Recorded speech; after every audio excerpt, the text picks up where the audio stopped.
Encuentro, enfoques y contrastes de ideas para la construcción de una ciudadanía informada, inclusiva, con justicia social y participación democrática. En voz alta. Muy buenas noches, tengan todas y todos ustedes, amigos que siempre nos hacen favor de escucharnos y de recibirnos en sus casas como todos los jueves. Estamos aquí en su programa En Voz Alta. Nos acompaña, como siempre, una panelista que siempre es muy interesante saber su punto de vista sobre los temas de actualidad. María Alemán, muy buenas noches. Muy buenas noches, Carlos, gracias. Y como siempre, bueno, pues cada semana se generan temas de actualidad, temas que nos interesan a todos. Hay veces que no termina la semana y ya hay otro tema y uno opaca al otro, pero todos van confluyendo hacia el tema de los procesos electorales, y me parece que cualquier asunto que esté ahorita en la agenda pública va a tener siempre ya un tinte de politización, ¿no? A nivel federal, ahorita vamos a ver que hay diferentes temas a nivel local. El tema que estuvo en los medios de comunicación, que está ligado con el tema del presupuesto, es el tema de la desaparición de los fideicomisos del Poder Judicial. Y haciendo una semblanza, ¿no? Parecería ser que hace ya un par de años el presidente de la República pues dijo que el diablo eran los fideicomisos, ¿no? O sea, para lo que le conviene. Algunos sí y otros no. Por eso digo, para lo que le conviene. Entonces le vendió la narrativa a los mexicanos de que al eliminar algunos fideicomisos toma el dinero de estos, los pone en la gran bolsa y los destina al presupuesto del gobierno federal, ¿no? Ahora va sobre los fideicomisos que están en el Poder Judicial. Y la mayor parte de la gente que nos escucha dice, bueno, primero, yo no sabía que había fideicomisos en el Poder Judicial. Segundo, pues que es un fideicomiso, ¿no?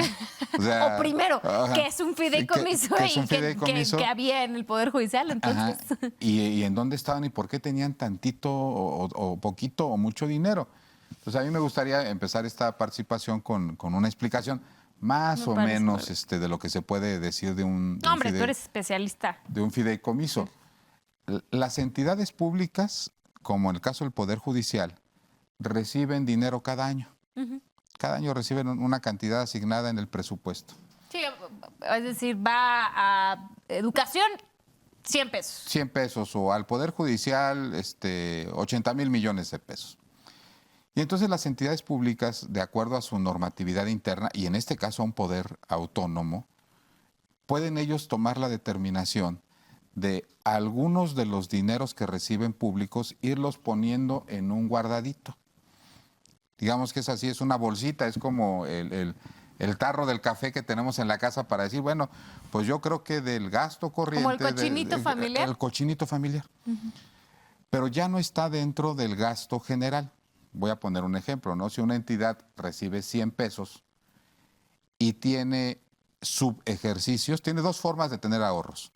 Uno que son subejercicios y otro que no te gastas el dinero que te dieron completo. En los dos casos no te lo gastas, Mari, pero cuando se trata de un subejercicio es que ni siquiera le pegaste a la meta que te programaste. ¿Sí? Decía, oye... Pues, sí, que te fuiste más alto. Tú dijiste, voy a gastarme 500 pesos y a la mera hora te terminaste gastando 300. Sí, pero porque no alcanzaste las metas. O sea, sí, es muy importante. Voy a poner un ejemplo. A lo mejor dices, oye, quería hacer 500 capacitaciones. Hice 200. Por pues eso me sobró dinero, ¿no? Claro. Entonces, ese es un subejercicio. Eso es, digamos que considerado en el servicio público como malo. Pues porque dijiste que ibas a hacer algo. Dijiste que iba a hacer 500 capacitaciones y no. Y no hiciste, y entonces te sobró una lana, ¿no? Regularmente los subejercicios se regresan. Sí, no son una buena noticia por lo que tú dices, porque quiere decir que no se cumplieron los objetivos programados de ese año. De ese año. Y hay otro que sí es bueno, que son las economías. Claro. Volviendo al mismo ejemplo, recibo y digo, voy a hacer 500 capacitaciones, pero conseguí capacitadores más baratos, los hice en salones que son de la entidad, etcétera. Los hice con alianzas estratégicas, etcétera. Me iba a gastar 100 pesos y me gasté 70, pero sí llegué a la meta. Bueno, pues esas sí son economías. Entonces, tradicionalmente los fideicomisos se nutren de economías y de partes que están consideradas en el presupuesto, que salen ya del presupuesto y se ponen en un instrumento jurídico por separado, para que no digan que no te lo gastaste. Sí, a ver, para ponerlo como en la economía familiar muy coloquial, ahora es muy común que, pues, no sé, te planteen crear un fideicomiso para tus hijos desde que nacen, ¿no? Para el tema de su educación. De su educación. Pues ahí lo que vas haciendo es que año con año, o depende del modelo, ¿no? Mes con mes o año con año, pues vas poniendo una lanita. Pues la idea es que para que cuando la criatura llegue a estudiar por lo menos los estudios superiores, tenga la posibilidad de que se cubran los gastos económicos de ahí, pero lo estuviste haciendo de manera programada durante muchos años. Y de cada año que te llegaba, de tu gasto normal, lo ibas separando. Reservabas, ¿no? Eso, ¿no? Pues el Poder Judicial llevaba más o menos cierta disciplina financiera, es decir, de su presupuesto anual iba separando en fideicomisos que regularmente eran para cubrir gastos contingentes futuros. Sí. De hecho, entiendo que prácticamente no, por lo menos no recientemente, no hay observaciones al manejo de estos fideicomisos. Siguen siendo, y ahí viene el truco, ¿no? Siguen siendo fideicomisos públicos. Y los fideicomisos públicos los sigue autorizando el Congreso de la Unión. Claro. Entonces, tú parecerías, oye, pues yo mi ahorrito, pues yo lo hago en un fideicomiso, pero no lo puedes hacer en un fideicomiso privado. Tiene que ser un fideicomiso público porque tiene recursos públicos. Sí, en el caso de las dependencias. ¿No? Claro. Y pues la legislatura federal tiene que autorizarte la creación de fideicomisos, así como lo es en los estados, ¿no? Y eso es lo que le está dando la posibilidad ahorita al Congreso de la Unión de determinar si esos fideicomisos, que son fideicomisos públicos, tienen que continuar o no. En este caso, el Poder Judicial, digamos que tenía estos guardaditos, estos ahorros, que entiendo que eran 14 fideicomisos, más o menos, para distintas cosas, ¿no? Que de su gasto anual, así como en una familia, destinaba a 14 cochinitos diferentes, un porcentaje para cubrir ciertas cosas, necesidades. Pues ahí estaban. Y esa es la discusión. Esa es la discusión. El Poder Judicial dice, bueno, pues son mis ahorros y son mis fideicomisos, sí, pero la ley dice que tanto la autorización de la creación de ese fideicomiso como la extinción de pues corresponde a la Cámara, al Congreso de la Unión. Y entonces, por eso, ahorita lo que están diciendo, bueno, vamos a reformar la ley orgánica del Poder Judicial. Que ya pasó, se autorizó la semana pasada, el martes. Pero creo que están ahorita en el Senado. Sí, falta el Senado, pero en Cámara de Diputados ya se aprobó. Ya se aprobó. Entonces, viene por la desaparición de los fideicomisos. Sí, se aprobó la desaparición de, pues prácticamente todos los cochinitos del Poder Judicial. No he revisado el proyecto, pero es ¿a dónde va el dinero? Esa es una. Si originalmente el dinero era del Poder Judicial, pues ahora ¿a dónde va el dinero? Un gran tema, Mari. O sea, dicen, bueno, van a desaparecer los gastos o las prestaciones laborales ligadas a esos fideicomisos. No creo que la reforma plantee eso. Lo que va a obligar al Poder Judicial es que ahora de su gasto corriente, o sea, del presupuesto que tiene año con año, va a tener que cumplir con esas obligaciones. Entonces, y le quitas para acá, es como la cobija, ¿no? Pues la tienes que jalar para acá para cubrir lo que ya no tienes con estos guardaditos, pues descobijas otra parte. Eso tendría que ser, porque dicen, bueno, va a desaparecer el fideicomiso y entonces hay obligaciones laborales ligadas a ese fideicomiso. ¿La obligación laboral existe? No. Lo único que desaparece es la fuente de financiamiento.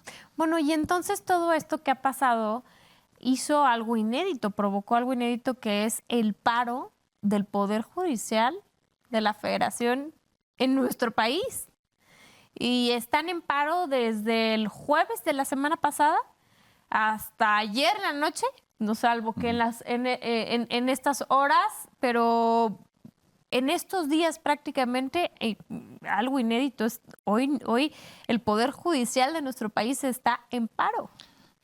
Mira, yo me voy un poquito con la frase de Andrés Manuel, que es un poquito, tiene una medida muy extraña y dice, bueno, si la gente sale a la calle y es mayoritaria, pues quiere decir que me estoy equivocando en la medida, ¿no? Pero su medida fue, pues no salieron la mayoría de los trabajadores del Poder Judicial. Quiere decir que los que no salieron, pues entonces me apoyan o están de acuerdo con la medida o por lo menos no están de acuerdo con que los fideicomisos o tienen miedo desaparezcan. también. O tienen miedo.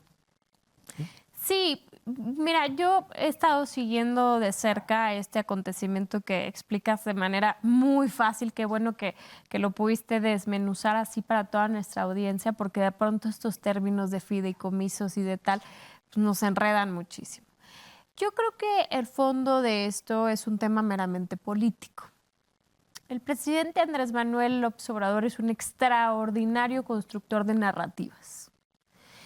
Y recurrentemente va eligiendo cuál es su narrativa, es decir, cuál es la historia, o lo voy a poner en términos muy telenovelescos, pues sí, cuál es el drama de la telenovela que vamos a platicar y que va a contar todos los días a través de su espacio de la mañanera.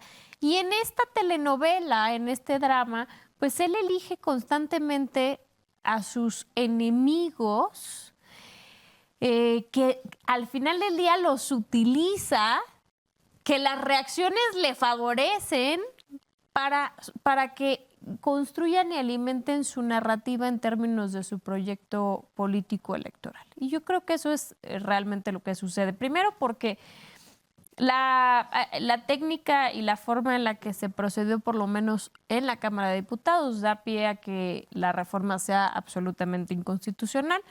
Hay dos razones. Primero, el tema es un error de turno, ¿no?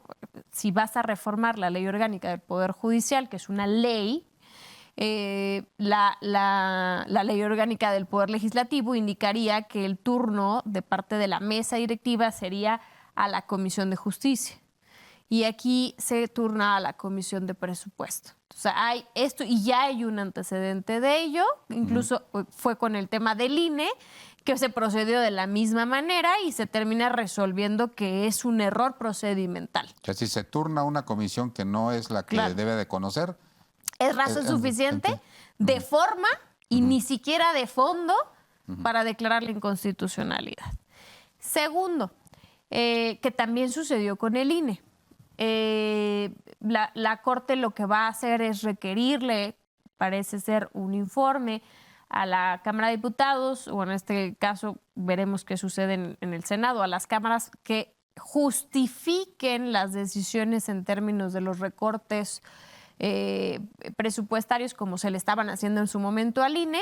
La Cámara contesta y al no poderlo justificar más allá de un tema de ideologías políticas o partidistas, pues se declara también su inconstitucionalidad basado en que, como es el caso de los órganos autónomos que era el INE y en este caso de uno de los poderes que son autónomos en nuestro país, tienen funciones tuteladas constitucionalmente hablando. O sea, la Constitución de nuestro país le consagra una responsabilidad al Poder Judicial.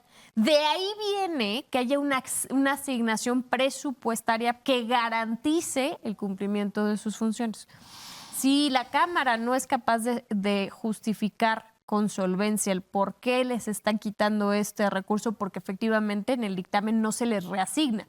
Que ese ha sido el problema de la eliminación de los fideicomisos. A mí me tocó como legisladora federal eliminar más de 100 fideicomisos en la primera tanda, en el primer recorte, digamos. Por supuesto que voté en contra en ese entonces y sigo convencida de ello, porque el tema no es si es el fideicomiso o no. El tema es, bueno, tú crees que el fideicomiso es el diablo. ¿Qué otra alternativa planteas para garantizar que ese uso de recurso público sea transparente, sea eficiente, sea eficaz, se alcancen los objetivos, las metas se cumplan para lo que es y se le asigne a la misma dependencia? Porque está padrísimo.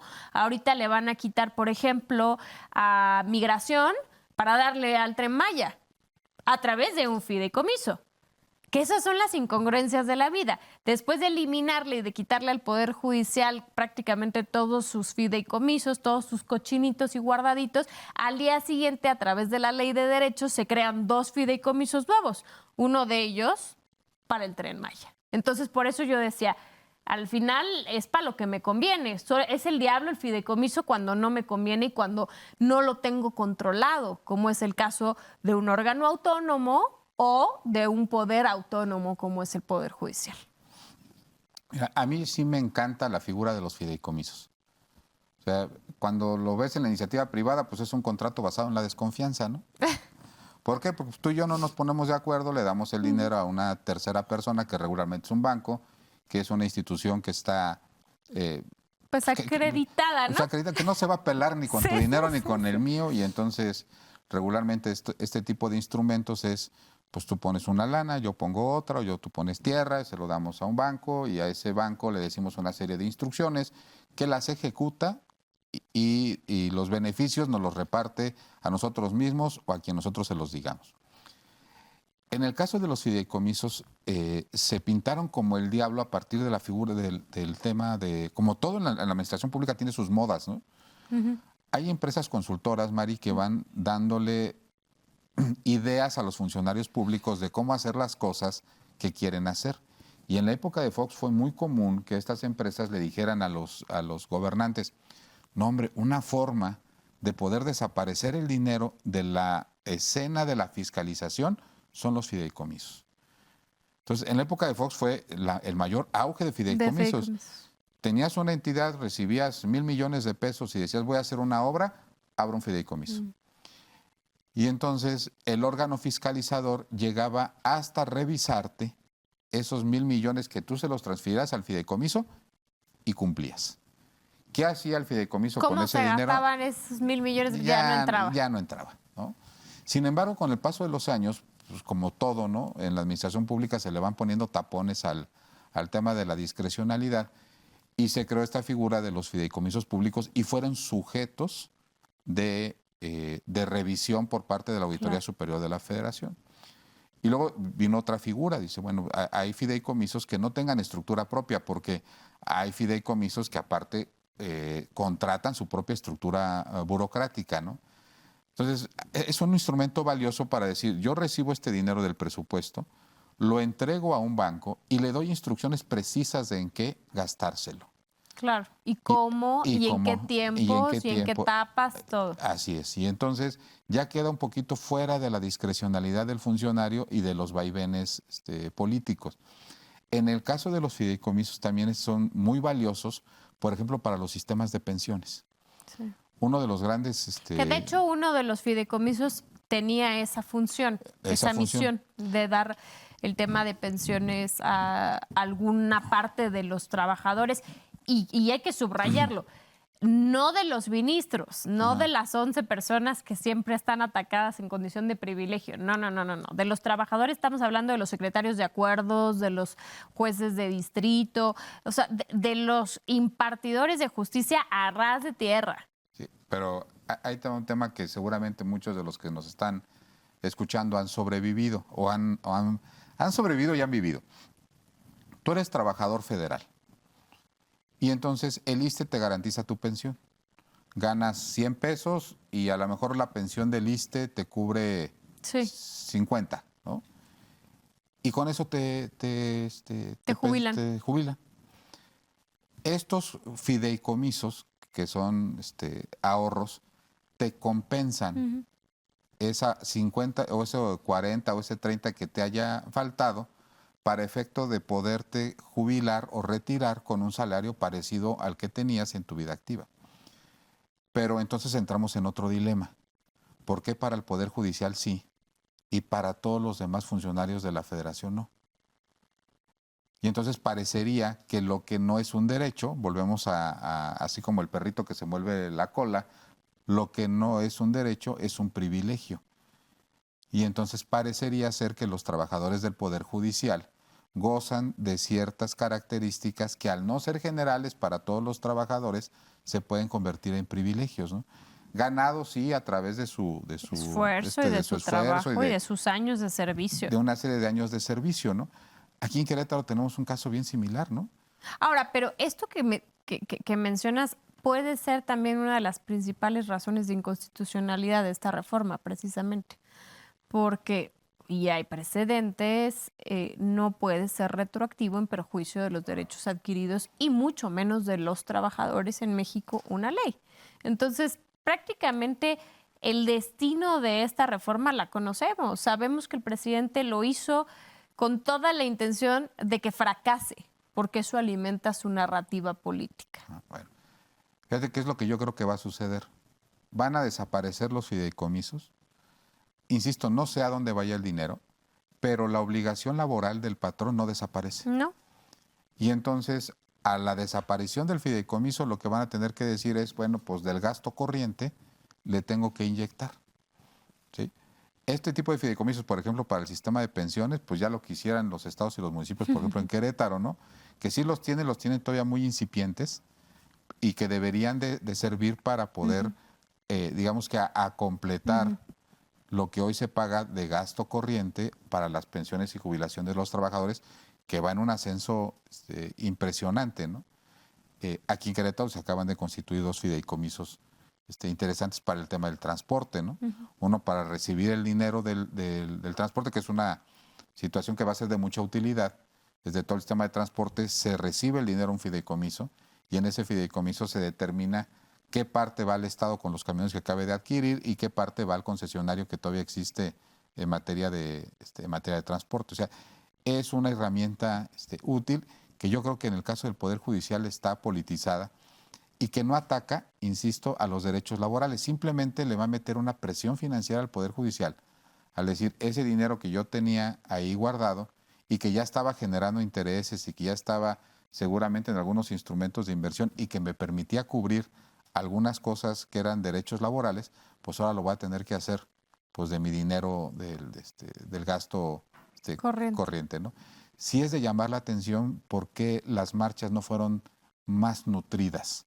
Yo creo que hubo poca información, ¿no? Creo que alcanzó a permear poco, a diferencia, por ejemplo, de las movilizaciones en defensa del INE, que pasaba mucho tiempo y pasó mucho tiempo y pasó mucho tiempo y el propio presidente entre que si el plan A, B, D, C, Z, quieras o no, pues iba alimentando la narrativa y muchos mexicanos pues se enteraron de esta situación. Yo creo que aquí es un tema de desinformación en donde no se conoció todavía o no se conoce todavía y creo que eso va a seguir en las semanas siguientes, sobre todo ahora que el Senado, ahora pasó algo muy curioso, en el Senado el coordinador de los senadores del PRI, el coordinador de los senadores del PAN y algunos diputados de Morena invitan a la ministra presidente Norma Piña a tener un diálogo, ¿no? Y a decirle, oye, ven aquí al Senado a que nos platiques y nos expliques para qué usas estos fideicomisos.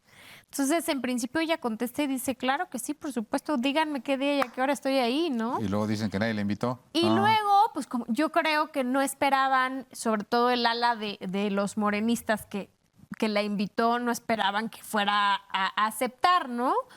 Y de pronto le dijeron, ¿sabes qué? Que siempre no, que no estás invitada a la fiesta, ¿no? Entonces, bueno, la ministra presidenta hace una declaración, es decir, al final yo estoy abierta, por supuesto, siempre al diálogo, siempre y cuando se garanticen las condiciones institucionales y creo que así debe de ser. Pero, ¿a qué voy? Yo coincido con lo que decías. Al final, lo que va a pasar, ya lo sabemos. Lo que va a pasar es un tema, se va a declarar inconstitucional, pero ¿quién la declara inconstitucional? Pues el propio Poder Judicial, es decir, la Suprema Corte de Justicia. Y entonces de ahí el presidente va a alimentar más su narrativa porque va a decir, ven cómo estas personas quieren mantener los privilegios.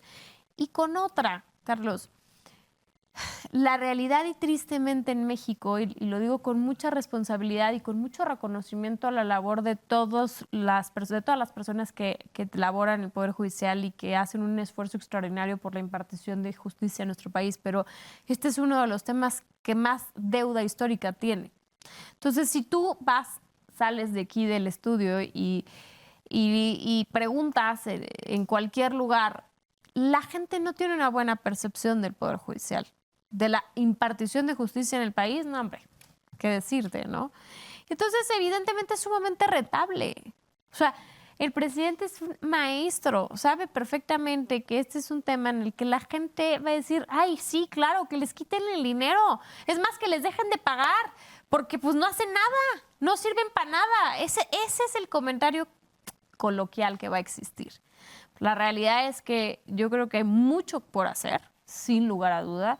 Inclusive habría que revisar de estos fideicomisos cuáles sí, cuáles no, o cómo reacomodar.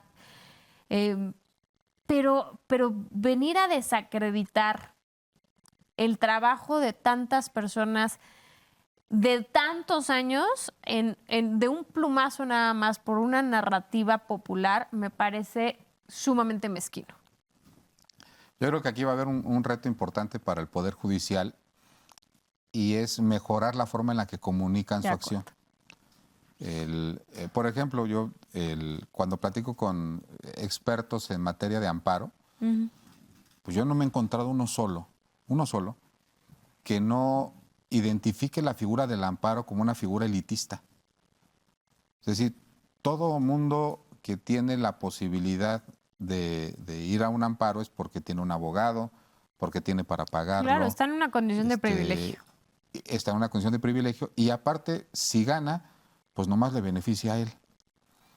Y entonces parecería que quienes llegan a los juzgados de distrito y quienes tienen o a los colegiados o inclusive a las salas especializadas o inclusive al máximo órgano, parecería que se vuelve un asunto de élite, muy alejado del tema de la justicia cotidiana.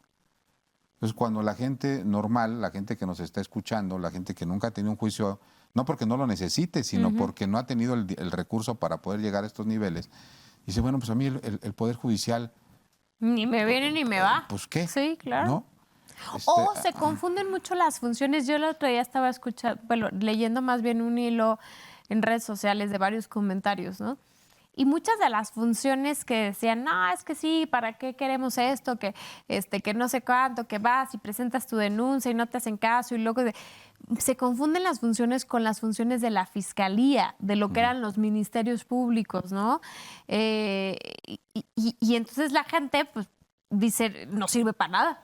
O son los que lo sueltan, ¿no? O sea, las fiscalías... O son los que lo sueltan. ¿Cuántas veces hemos escuchado que las fiscalías lo que dicen es yo los atrapo, los presento y el Poder Judicial es el que lo suelta? O que les cambia las medidas cautelares y ahora ya están en sus casas y entonces da la percepción de que el Poder Judicial, pues en vez de ayudar a un tema de impartición y de procuración de justicia, lo está complicando. Insisto, yo creo que el presidente de la República, ahí sí coincido contigo, encontró un buen enemigo que no tiene una buena imagen social, a lo mejor porque la tiene mala o porque carece de ella. Oye, pero no, también resulta muy curioso, decimos que en política nada es coincidencia, pero antes, cuando el ministro presidente, pues se podía decir que era bastante afín a la 4T y al presidente propiamente, el ministro Saldívar, nada estaba mal y ni siquiera se mencionó la posibilidad de eliminar los fideicomisos ni de meterse con el dinero del Poder Judicial, no, para nada. Pero nada más que hubo el cambio y también trae una batalla el presidente ya personal con la ministra presidenta Norma Piña desde su inicio y aquí lo hemos platicado en distintos episodios, pues también hace clic que hoy, no solo en lo político, sino que también en lo económico quiera ver cómo presiona al Poder Judicial para que doble la mano, ¿no? Yo te pongo otro elemento antes de irnos al corte. Yo no le atribuyo al cambio de presidente. Morena y sus aliados están a punto de sacar la convocatoria para la elección de senadores y de diputados. Entonces, ahorita los senadores y diputados de Morena están obligados a la mayor disciplina posible a portarse bien en los últimos 6 años, en los últimos 3, porque si no, pues no apareces en la encuesta o no apareces en tu proceso de reelección. Entonces, este era el momento político de mandar un presupuesto como lo mandaron y de mandar ese tipo de medidas sin encontrar resistencia alguna en casa. Sí, claro. Si te fijas, todas las demás, entre los monrealistas y los ebradoristas y todo eso, más o menos medio las hacían de emoción y trataban de mediar. En esto no estamos de acuerdo, vamos a ver. Sí. Hoy ya no ves nada porque estamos en el momento de el que se mueve no sale en la foto, ¿no? Pero bueno, pues no nos dejen de ver. Regresamos en un corte con un par de temas más de actualidad. Regresamos. Sí, gracias por continuar con nosotros. Comentábamos antes del corte que una de las... Mari sostenía la teoría de que este tipo de cambios se daba porque cambió el presidente de la Suprema Corte de Justicia de la Nación. Yo daba otro elemento adicional de que era precisamente en estos meses, finales de octubre, principios de noviembre, en donde empiezan los procesos internos para la renovación de la Cámara de Diputados y la Cámara de Senadores, en donde pues, los integrantes de Morena deberían de tener una mayor disciplina y menos cuestionamiento, que había sucedido en otros momentos. Por ejemplo, hoy, si esto hubiera sido un año, quien hubiera tenido un papel protagónico sería Monreal. Sin lugar a dudas. Sí. Diciendo, no, espérense, vamos a ver. Aquí en el Senado vamos a hacer las cosas diferentes. Sí. Hoy no apareció. Sí. Hoy andan en otro lado, tratarían de tener una actitud diferente, pero hoy parecería que todo está alineado en el sentido de ya saquémoslo y hagámoslo de esta forma. El monto, en todo lo que es el presupuesto, Mari, es totalmente insignificante. Sí. O sea, realmente ya sí, es de hablando de todo lo que se está discutiendo, de los montos, inclusive con que le subieran $1 o $2 al precio del petróleo, que está, yo creo que bien subvaluado en la ley de ingresos, solucionaban este tema. Entonces, esto lo convierte totalmente en un tema de una narrativa política. Totalmente. Que fuera de especulación, desapareció el tema de Brad, de la nota. De la nota, ¿eh? Sí. O sea, anda Marcelo Ebrard por todo el país, que nota, si hubiera hecho esto antes, quizá el resultado hubiera sido diferente, pero el señor andaba en el extranjero y andaba en TikTok, pero ahora que sí se baja a la base, esto parece que, entre otras cosas, opaca, ¿no? Parece un cuasi de caja china, ¿no? Por el monto. Sí, por el monto, porque realmente por eso es tan evidente que es un tema de discurso, de narrativa, porque sabemos en cuál va a ser el desenlace jurídico, legal de esta situación, ¿no? Que no va a proceder como la inmensa mayoría de las locuras que el presidente ha planteado, pero que simplemente le alimentan su narrativa y que le sirven porque además... ciertamente la oposición tampoco es lo suficientemente hábil como para no caer en la provocación y en el juego. Y entonces se polarizan dos discursos de no se le puede mover un peso ni quitar un peso en su momento al INE, ahora al Poder Judicial. Y entonces al revés, no es todo, se le quita porque los privilegios. Y realmente no hay un diálogo. Sí, sentémonos a revisar qué fideicomisos sí se quedan, cuáles no, o cuáles se ajustan, o cómo optimizamos, qué áreas de oportunidad hay, siempre las hay. Pero si radicalizas el discurso, pues, se vuelve un tema político estéril absolutamente. Con otro componente, ¿no? Aquí en Querétaro es poco visible, ¿no? Aunque ya empieza.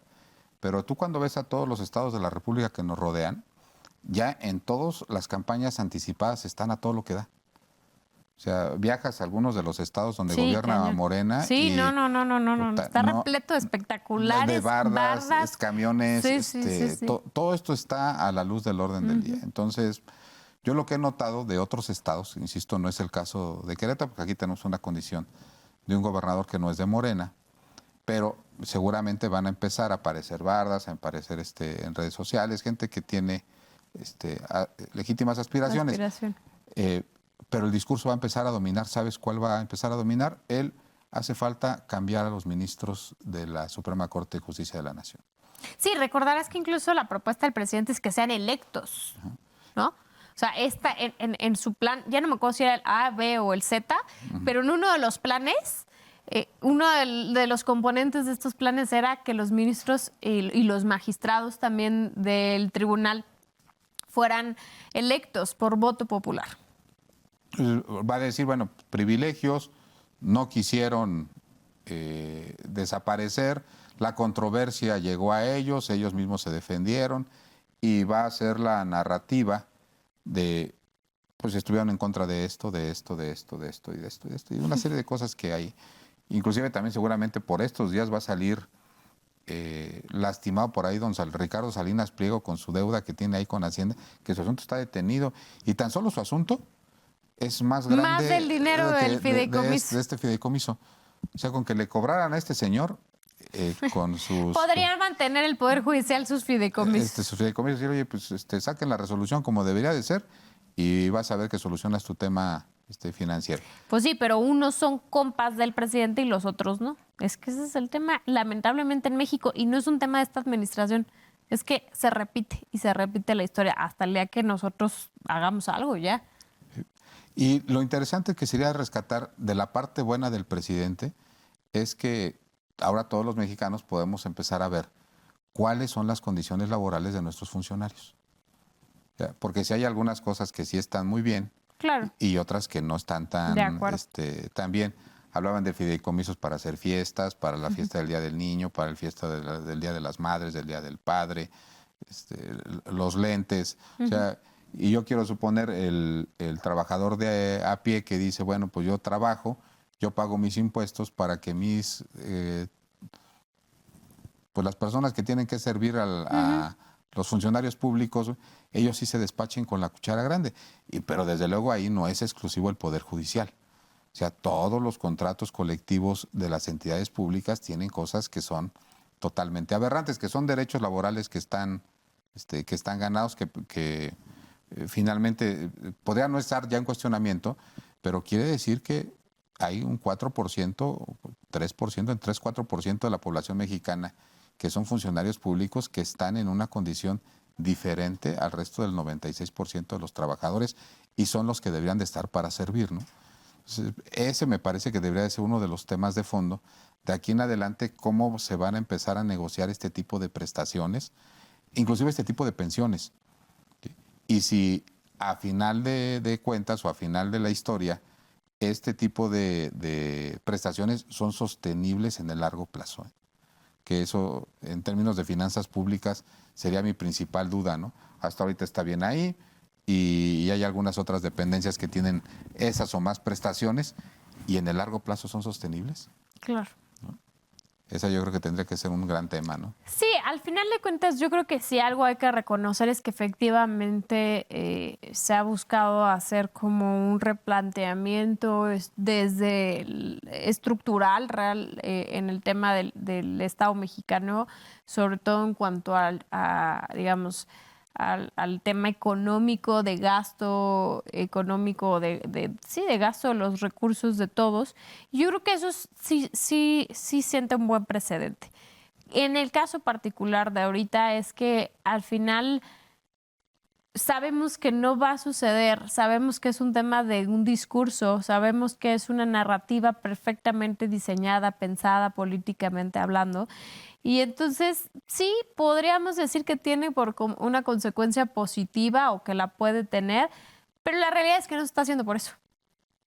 Ese no es el objetivo de lo que hoy se está discutiendo. El objetivo es completamente otro y pues ya quedará a criterio de los mexicanos y ojalá de verdad que hagamos un esfuerzo por informarnos, por conocer los montos, por conocer a qué estaban destinados, porque hoy, digo, a ver, los fideicomisos existen, el poder, digamos, el poder ejecutivo sigue creando fideicomisos en su beneficio y en su conveniencia o para los proyectos que ellos quieren priorizar. Entonces, no es congruente. ¿Sí? Y ahora sí, ligándolo sí. con el otro tema, que es el tema de las elecciones aquí en la universidad, parecería que para allá va.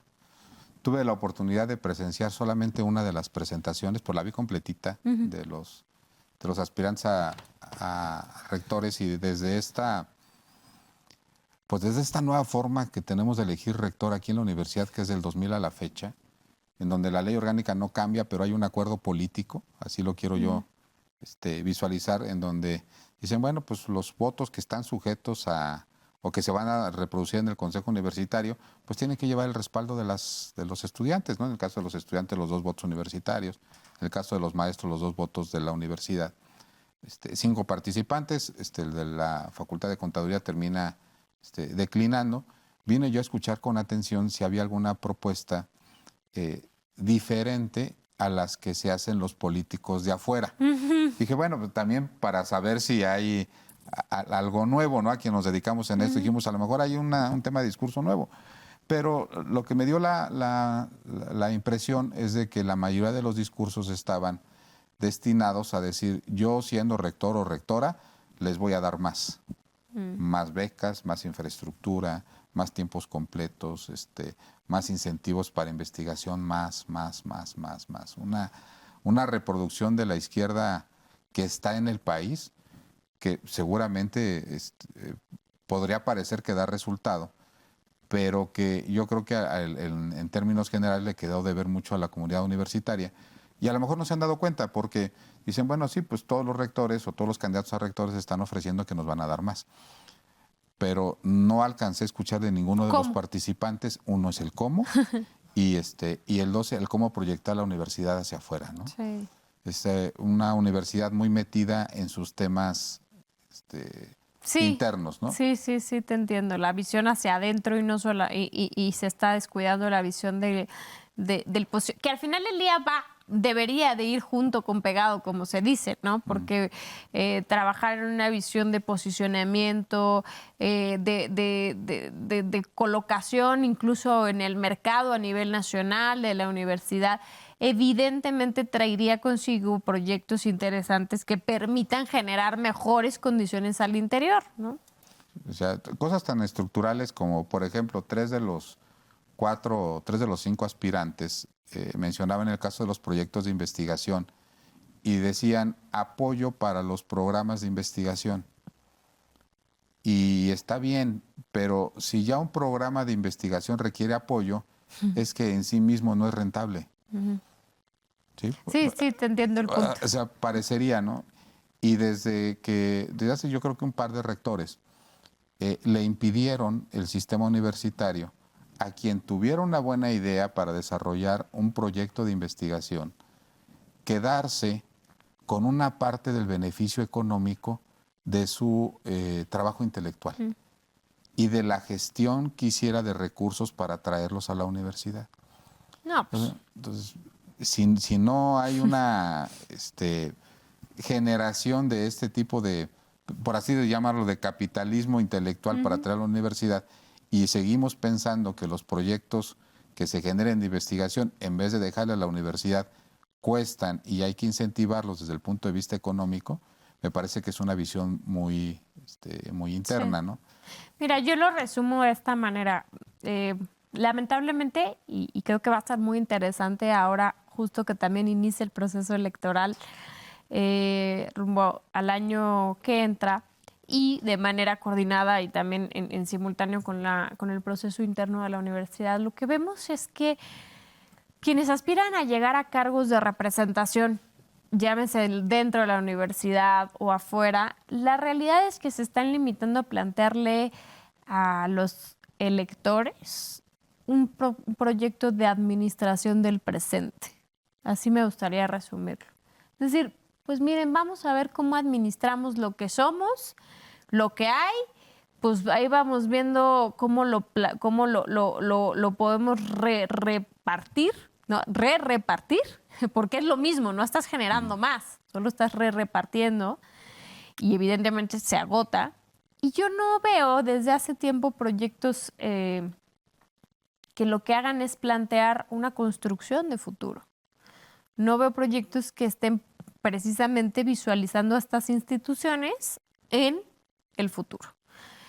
Y eso pues es muy delicado porque realmente estás pues de alguna manera administrando instituciones que si no tienen la capacidad de modernizarse, de evolucionar al paso que lo hace la sociedad, pues están firmando su sentencia de muerte.